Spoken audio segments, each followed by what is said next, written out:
Hey, it's NPR's Book of the Day. I'm Andrew Limbong, and all this week, to celebrate Halloween, we will be bringing you some of the spookiest author interviews we've got, starting with Anne Rice. You know her for her vampire books, right? In fact, we actually just chatted about Interview with a Vampire on our Books We Loved limited series. Shout out to all of you for listening, and check it out if you haven't heard yet. But anyway, back to Anne Rice. NPR's Liane Hansen did this interview with her back in 2003, and she was talking about the latest Lestat novel, Blood Canticle. It was one of those interviews where Liane went to Anne Rice's house for the taping, and usually when that happens, it's a normal interview. But in this instance, they spent a few minutes talking about how Anne Rice's house is haunted. Like, there's a ghost that co-occupies the place, and Rice talks about it like it's any other bothersome part of home ownership, like a crack in the drywall or a leaky faucet. It's a great listen after the break. This message comes from Schwab. Everyone has moments when they could have done better, like cutting their own hair or forgetting sunscreen, so now you look like a tomato. Same goes for where you invest. Level up and invest smarter with Schwab. Get market insights, education, and human help when you need it. Learn more at schwab.com. This message comes from Amazon Business. With smart business buying, get everything you need to grow in one familiar place, from office supplies to IT essentials and maintenance tools. Ready to bring your visions to life? Learn how at amazonbusiness.com.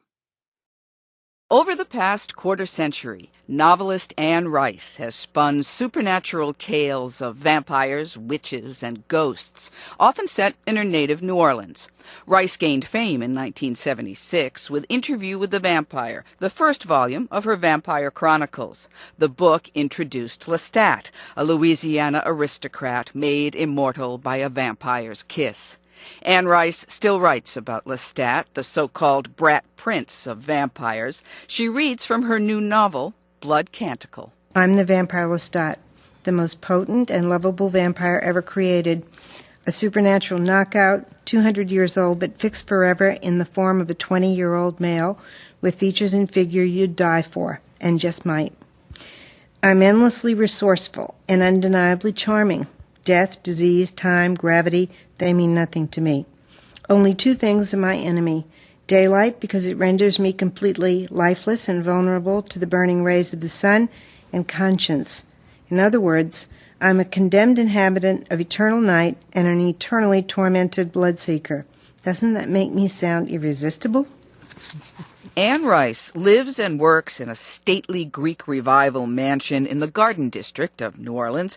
The antebellum house is bordered by a lush garden with soaring oaks. The grounds are surrounded by a black wrought iron fence. Ornate antiques and religious sculptures decorate the interior of the house. There's also an Otis elevator installed by a previous owner. In another passage from Blood Canticle, Anne Rice describes her home's double parlor. Quite a room. Soaring mirrors over twin fireplaces of white marble. Mirrors at each end, multiplying the long shadowy chamber and its chandeliers into infinity. Aubusson carpets, are they not? And the scattered furniture, both common and fine, violating the built-in division of the rooms, with a great gathering area of couch and chairs beneath the central arch. And beyond, the long black Bosendorfer piano beneath a genteel veil of dust. Anne Rice takes a novelist's liberties with her own home. No dust gathers in this immaculate house, where she has lived for 15 years, most of that time with her late husband, the poet and painter Stan Rice. Sitting on a gold satin sofa piled high with embroidered pillows, Rice describes her passion for her home. I find this house beautiful, and I find it challenging. And I fell in love with it and took on the challenge. It's huge. It's old. It was built in 1856. It has legends. It has ghosts. Really? Oh, yes, apparently. I don't see them, but other people have seen them. Ghosts of whom? Well, they say there's a ghost of Pamela Starr Clapp. She was the lady who got these mirrors. They were a wedding present for her in the 1860s. And she was very young at that time when she married Dr. Clapp. And she didn't die till about 1930. And she installed the Otis elevator. Mm-hmm. I mean, she lived here a long time, all the way from, post-Civil War prosperity, apparently, with these wedding presents, these mirrors, all the way to being able to do that Otis elevator, which still just takes us upstairs with an incredibly powerful little motor. Huh. But people have claimed to see Pamela here. Yeah? I haven't seen her. Maybe she's happy with what we've done. I don't know. Any other spirits haunting the place? Well, the man who bought this house in the very beginning, who had it built, supposedly he committed suicide at the foot of the steps because he was going to lose the house. So this house has been associated with misfortune. As we sit and talk in the double parlor, and your little tabby cat has been making a few appearances as we talk, is that one of your late husband Stan's paintings? Yes. Above the Yes. sideboard? That's his painting, and that one there, and that one over there. Describe the one that we see immediately on the sideboard between the two lamps. You know, Stan never told you really what a painting meant or what it was, but as I see it, it's some sort of community of wonderfully diverse people. And of course, there's the joyful little child eating ice cream. And the child is happy eating ice cream. And the king is happy.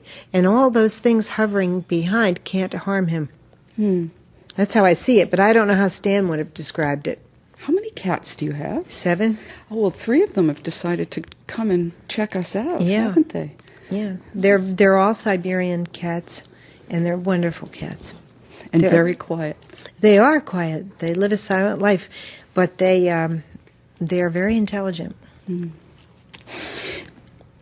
This must be a difficult period for you because it's been just, a little over a year since your husband died. It's not quite a year Not yet. quite a It'll be year. a year December 9th. In December. And you had finished the book just before he died. Right, in October. And he was in his house, in this house. He was. When I finished the book, I think he was still able to work in his studio. He was probably up on the 3rd floor painting. He painted until he couldn't lift his head anymore. His whole left side was paralyzed. They had him strapped in the wheelchair because he lost the ability to sit up straight, and then finally he lost the ability to hold his head up. All this from the brain tumor.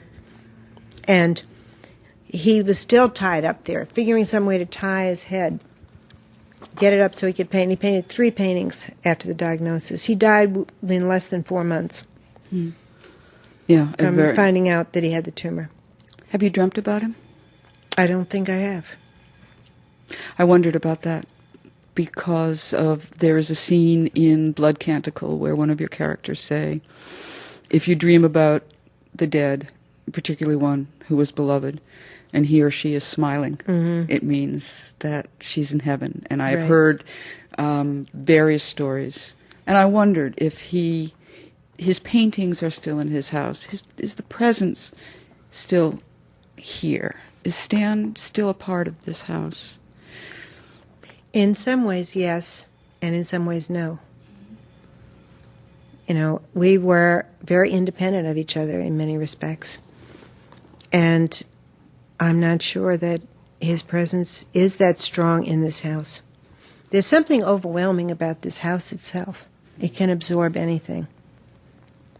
It can absorb any tragedy that happens and go on being itself. You know, I want to bring people into it. I wish people could come and see it. I tried years ago to have free tours, but the city came and said, you can't do that. You can't do it. The neighbors complained. Apparently, yes.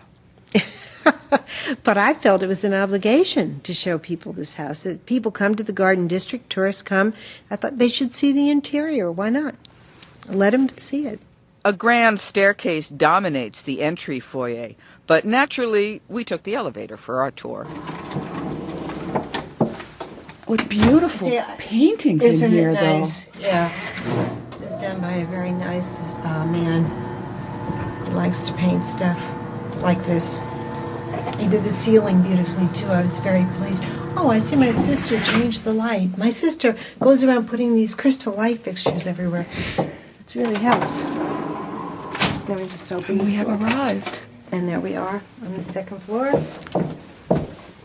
Now, you were known to scribble sayings on your wall? I was. These walls were Sharpies? covered. They were covered with writing, but now they're not. And this is my place of work. The great convenience of this office is the fact that it goes right into my bedroom. See? Oh. Yeah, I'm going to open the door. Oh, See, I can leave my work behind and just come in here, or I can go in there in my flannel nightgown and work. I do a lot of writing in a flannel nightgown. Barefoot. I carpeted everything so I could go barefoot. The carpet is quite sumptuous. Yeah. I can feel it. Beautiful blue walls with the pink trim and that wreath of flowers around your ceiling fan. Yeah, the wreath of flowers was done by the man who did the elevator paintings, too. Oh. He did that on canvas. He went to a cabin, I believe, and worked on it and finished it, and then he came and put it up. Back downstairs, seated again in the double parlor, Anne Rice explains the inspiration for the vampire Lestat, whom she almost called Leston. I made a mistake. I thought I was using an old Louisiana name, but later I found out the name is Leston, Lestan. Leston. Which would mean the Stan, my husband. That is the second question. Is in many ways Lestat inspired by your late husband? He was indeed. He was. Mm-hmm. In what ways? Well, when I wrote an interview with the vampire, I identified totally with Louis, the passive one, who could not deal with a life without a belief in God and a redemptive framework. And Lestat was the epitome of my husband, the atheist, the rational one, the one who said, we are what we are, we do what we do. I got from him that spirit that infused the character of Lestat. And I even physically described him as Stan was at that time, 6 feet tall, with long blonde hair, which Stan had, very full Buffalo Bill type hair, and his hands, everything, his feline movements, all of that was Stan.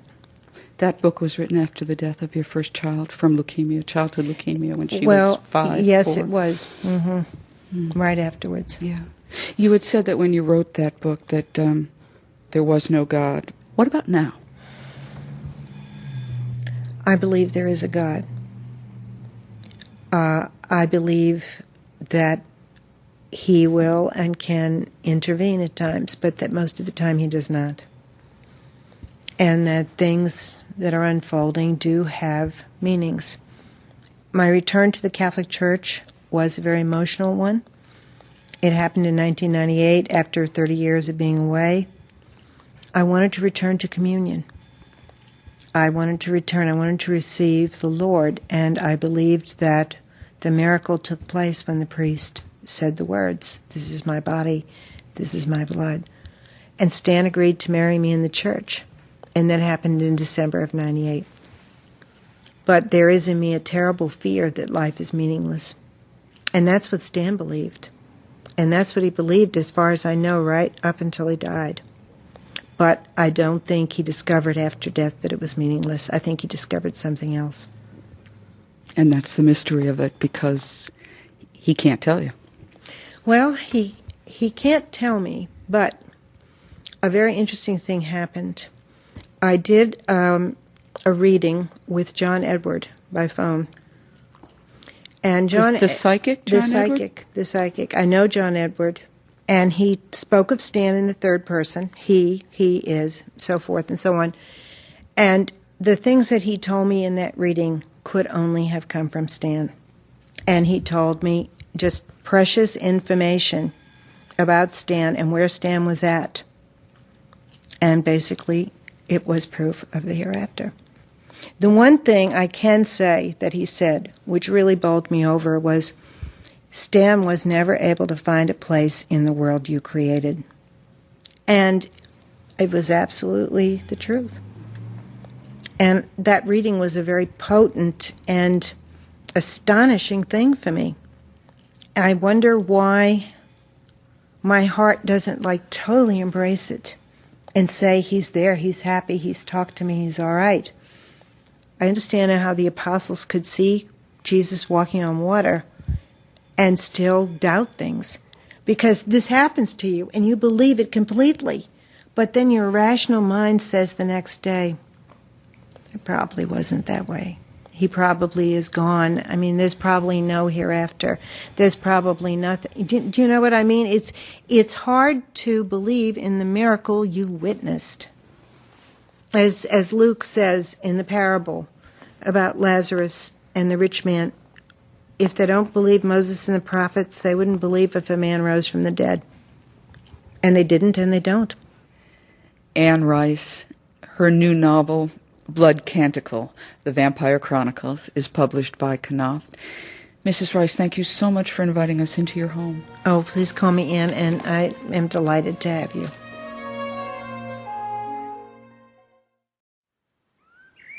This message comes from NPR sponsor Pete and Jerry's Eggs, inviting you to tag along with one of their organic pasture-raised hens as she heads out for her day in the pasture.